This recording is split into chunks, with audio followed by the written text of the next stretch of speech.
Hit নায়িকা, অথচ বিয়ের পাত্র খোঁজা হয়েছিল কাগজে বিজ্ঞাপন দিয়ে। রীতিমতো হতভম্ব হয়ে গিয়েছিল গ্ল্যামার দুনিয়া। শতাব্দীর স্বামীকে চেনেন? তিনি কোন প্রফেশনে রয়েছেন? বর্তমানে অভিনেত্রীর বয়সই বা কত হলো? বহু বছরের দাম্পত্য, শতাব্দীর সুখী গৃহকোণের রহস্যটা কি? সমস্ত ক্রেডিট দেন স্বামীকে। শতাব্দীর জন্য তার স্বামী ঠিক কি করেছেন জানেন? দেখতে দেখতে পার করে ফেলেছেন প্রায় 25 বছরের দাম্পত্য। অভিনেত্রীর বয়স এখন প্রায় 55। খবরের কাগজে বিজ্ঞাপন দিয়ে সুপারস্টার নায়িকার বিয়ে কোনোদিনও ভাবতে পেরেছিলেন? কিন্তু এমনটাই ঘটেছিল 2000 সালে। শতাব্দী রায়ের পাত্র ছিলেন আমেরিকান নিবাসী ম্যানেজমেন্ট কনসালটেন্ট সুদর্শন মৃগাঙ্ক ব্যানার্জি।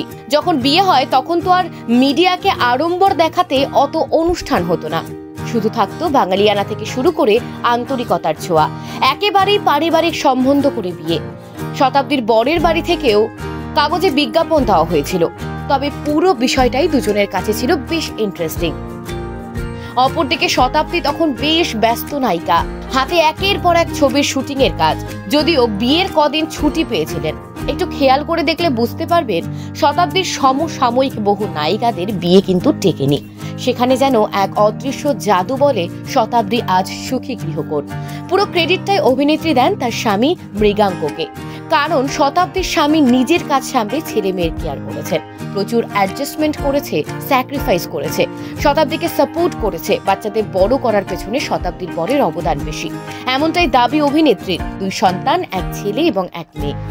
বেশ কয়েক বছর পর আবারও পর্দায় কামব্যাক করেছেন শতাব্দী। মাস্টার মশাই, আপনি কিছু দেখেননি? বাংলা ছবির কালজয়ী সংলাপ। মনে আছে সিনেমার নাম আতঙ্ক?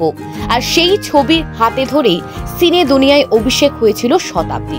আবারও তিনি বড় পর্দায় ফিরেছেন বাৎসরিক ছবির মাধ্যমে।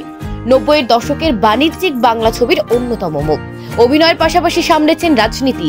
প্রসেনজিৎ, তাপস পালের মতো অভিনেতাদের বিপরীতে একাধিক ছবিতে অভিনয় করেছেন। তবে জনপ্রিয়তার শীর্ষে পৌঁছেছিলেন গুরু দক্ষিণা ছবির মাধ্যমে।